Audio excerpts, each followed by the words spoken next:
রেফারির সঙ্গে কথা বলতে পারবেন শুধু অধিনায়ক। আলভেজকে বিধ্বস্তের পর আনচেলত্তি বললেন, এটাই সেরা মৌসুম।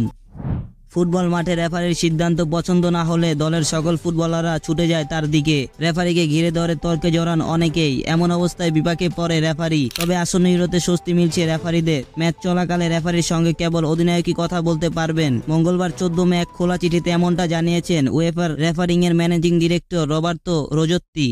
এছাড়া ম্যাচ চলাকালে রেফারির সিদ্ধান্তের বিপরীতে কোনো দলের অধিনায়ক ছাড়া অন্য কোনো খেলোয়াড় কথা বলতে যান বা রেফারির অসম্মান করেন, তাহলে ওই খেলোয়াড়কে হলুদ কার্ড দেখানো হবে।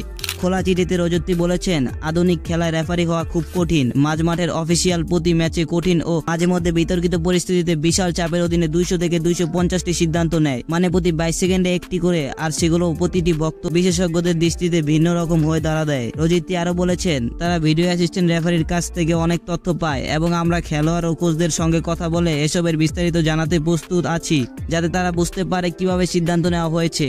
ইউরোর সকল কোচ ও খেলোয়াড়রা উয়েফার নেওয়া এমন সিদ্ধান্তে স্বাগত জানিয়েছে বলে নিশ্চিত করেছেন রবার্তো রোজত্তি। তিনি বলেন, আপনাকে ঘিরে ধরা 22 জন খেলোয়াড় সঙ্গে সিদ্ধান্তের ব্যাখ্যা দেওয়া একজন রেফারির জন্য অসম্ভব। এটা যোগাযোগে ব্যাঘাত ঘটায়। এদিকে কোনো দলের অধিনায়ক যদি গোলরক্ষক হয়, তাহলে দলের পক্ষ থেকে একজন খেলোয়াড়কে মনোনীত করতে হবে, তিনি রেফারির সঙ্গে কথা বলবেন।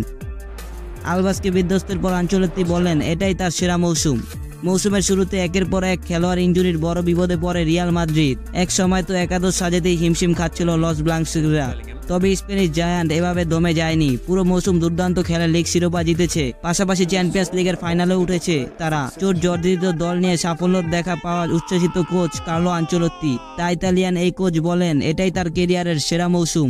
রিয়াল মাদ্রিদের হয়ে আগেও লিগ শিরোপা ও চ্যাম্পিয়ন্স লিগ জিতেছে কার্লো আনচেলত্তি। তবে চলতি মৌসুমেই তার চ্যালেঞ্জ ছিল এভারেস্টের মতো উঁচু। মৌসুম শুরুর আগেই নিয়মিত গোলরক্ষক থিবো কর্তুয়াকে হারায় রিয়াল।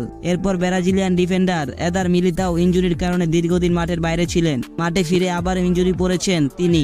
ইনজুরির কারণে মৌসুমের মাঝে বেশ কিছু সময় মাঠের বাইরে ছিলেন ভিনি, কামাভিঙ্গা ও চুয়ামিনেরও। তার পাশাপাশি করিম বেনজেমা ক্লাব ছাড়ার পর দলে গোল স্কোরার সংখ্যা দেখা দিয়েছিল। তবে সকল সমস্যার সমাধান করে দলকে লিগ শিরোপা জিতিয়েছেন কোচ আনচেলত্তি। আর এখন 15তম চ্যাম্পিয়ন্স লিগ জেতার অপেক্ষায় তারা। লিগে মঙ্গলবার 14 মে আলভাজকে 5-0 গোলে উড়িয়ে দিয়েছে রিয়াল। বড় জয়ের পর আনচেলত্তি বলেছেন, কোচ হিসাবে এটাই তার সেরা মৌসুম।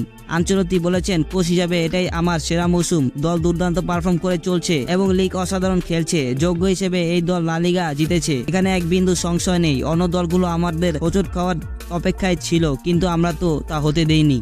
আলভাজকে উড়িয়ে দেওয়ার দিন আরেকটা রেকর্ড করেছে রিয়াল। এ মৌসুমে 20 ম্যাচ খেলে কোনো গোল হজম করেনি তারা, হারেনি ঘরের মাঠে কোনো ম্যাচও। কোচ বলেছেন, তরুণ খেলোয়াড়দের ভবিষ্যতের জন্য প্রস্তুত হওয়া এটাই সেরা সময়। আগামী একজন চ্যাম্পিয়ন্স লিগ ফাইনালে জার্মান ক্লাব বরুসিয়া ডর্টমুন্ডের বিপক্ষে খেলবে রিয়াল।